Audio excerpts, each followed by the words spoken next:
why I swapped out my smartphone to a Nokia brick. Now, some of you may see this and see it as, oh, it's a burner phone. What's he doing on there? Etc. etc. This is my phone. I do not have access to any smartphone, anything at all. This is the full-time phone that I use.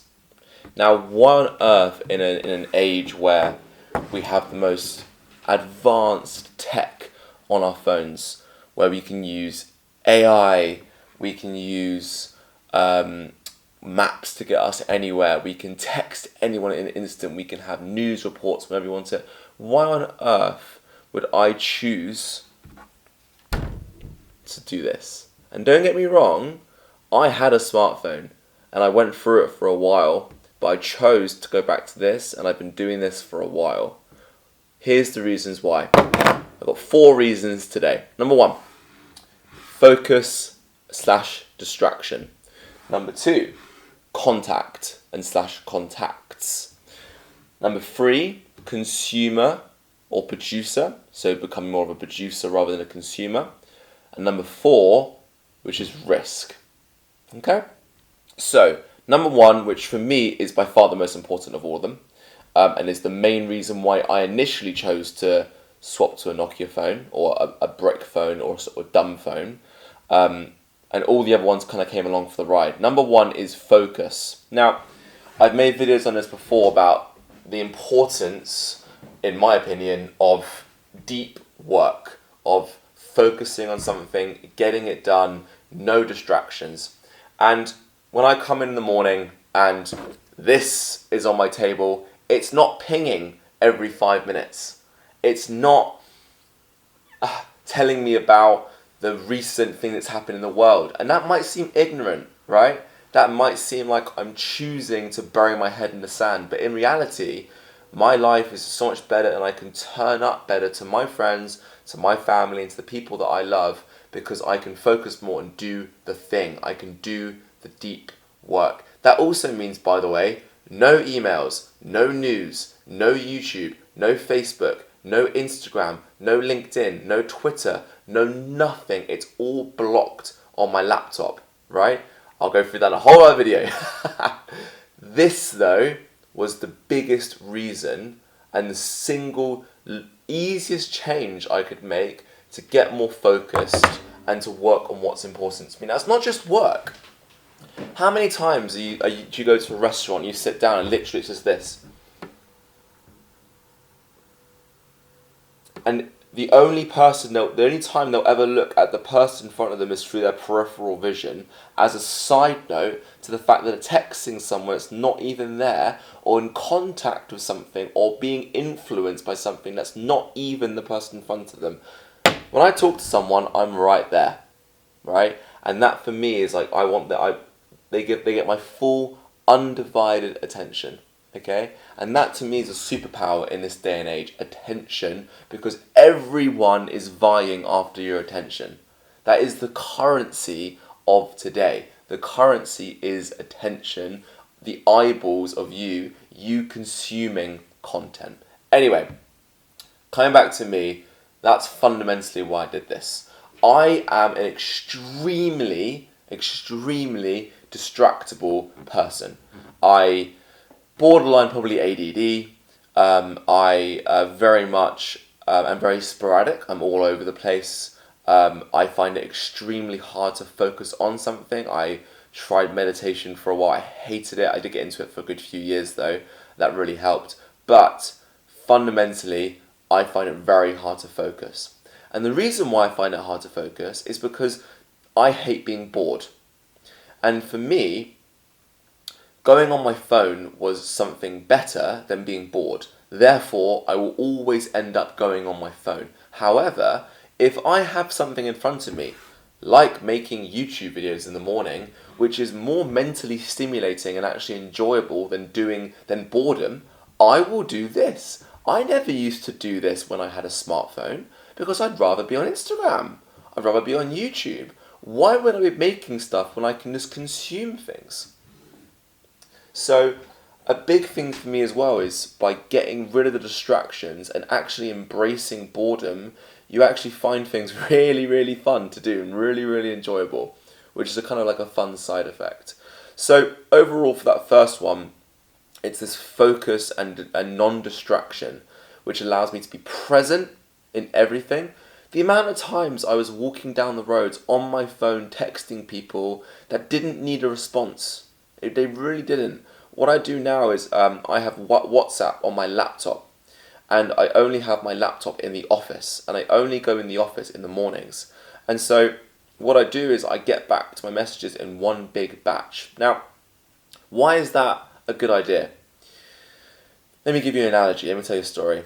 Imagine every time you got something dirty. Let's say you wore some socks, or you spilt something.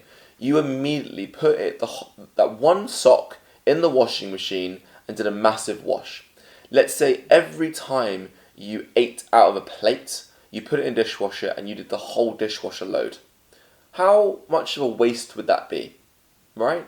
Obviously, you batch it all together, you put it all in as one load, and you kind of use the power of volume to get it all done. Right, that's what I do with WhatsApp and email. First thing in the morning, after I've done these videos, I sit down and I go through my WhatsApps, I go through my emails, and it's all there. It's done. It's batched, it's done. I get them done really quickly. I go through everything. I make sure that I give a good response to all of them, and I'm all done. If the gym is burning down, if someone really needs to get in contact with me, they can call me on this number. And I do not give this number out to everyone, okay? Because I value my time, I value my attention, I value my focus. And if someone really needs me, they can call me, they can text me, etc. And so I only really have 10 contacts on my phone, and it's for people that really do need that support and that help, okay? Now that is a decision, right? What I've found though is it makes me so much more present when I'm with real people.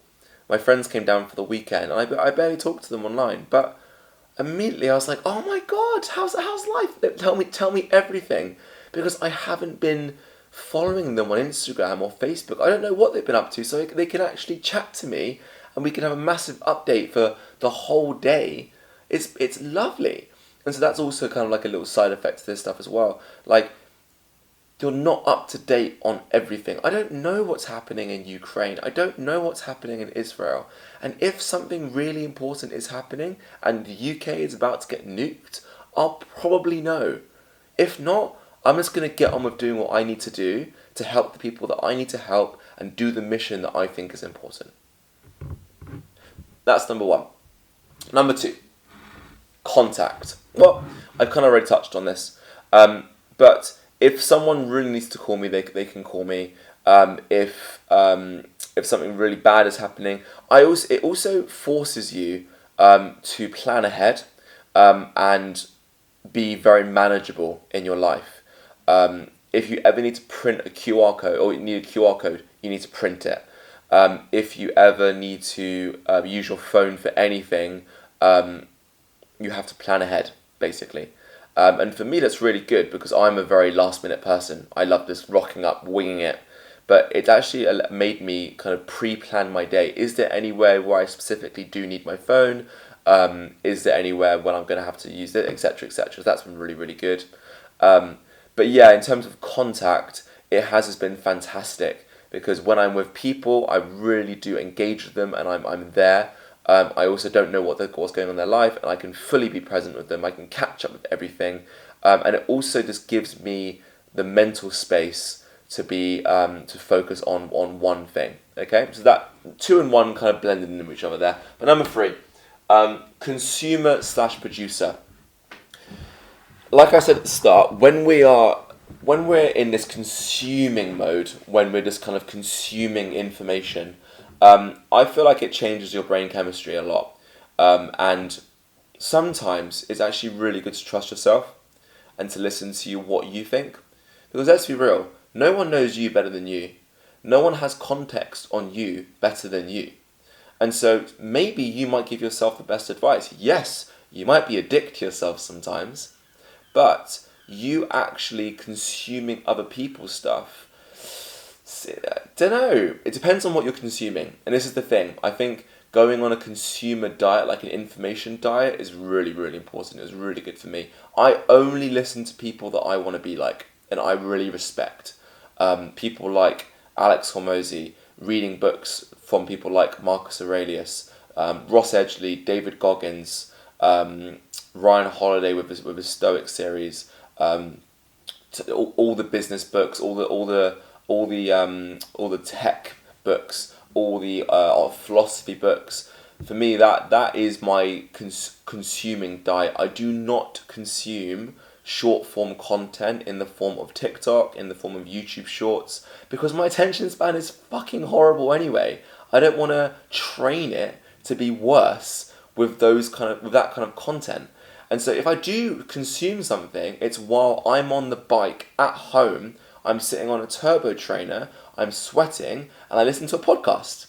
That's when I consume content. Because for me, it's an hour, it's like having a conversation, I'm like a fly on the wall. It actually trains my attention span, and it just passes the time while I'm doing something on the bike. So I am definitely shifting from this consumer mindset to the producer mindset. When I create these videos, I'm going to be honest, if no one listens to this, I'm cool, because I can win while losing. Losing in that sense is no one watches this, because that's the general metric that we go by when it comes to media. However, I learn and also I can get better at producing content by doing this. I get better at creating ads, I get better at framing, I get better at writing headlines, thumbnails, I get better at articulating myself, I get better at talking to a camera, etc., etc. How can you win while losing, and how can you produce before consuming? And I think when you don't consume other people's content, you actually become very original on yourself. Like, again, I'm talking about having my own bloody Nokia brick. If I listened to everyone else in the world, I'd have a smartphone. If I listened to everyone else in the world, I wouldn't be wearing the same thing every day. I wouldn't be getting up at 5 a.m. every single day. I wouldn't be doing the same thing every single day.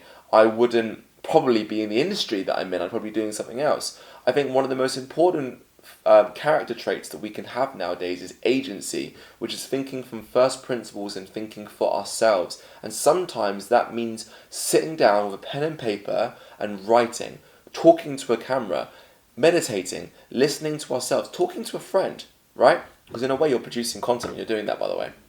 So that's a big thing for me. And I believe that we all have beautiful things inside of us that the world can really learn and we can share with, even if it is a few people that can get helped. So that's a little side note.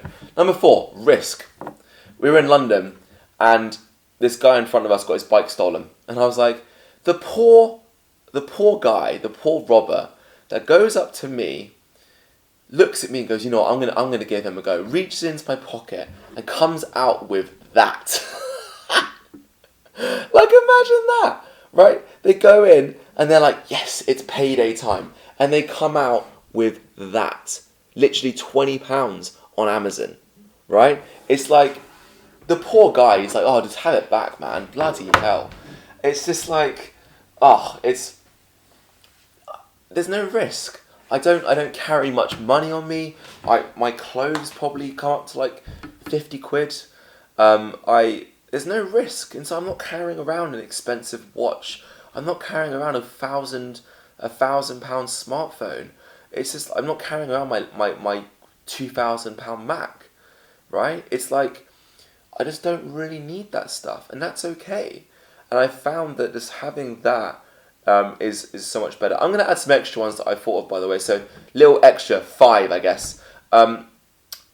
Texting on it. I used to be a chronic texter. I used to love voice messages. Right? Voice messages me are the epitome of selfishness. I'm going to voice message because I'm not willing to put this into a shorter sentence to save your time, just so I can say something with ums and ahs and think about it so the other person has to listen through it.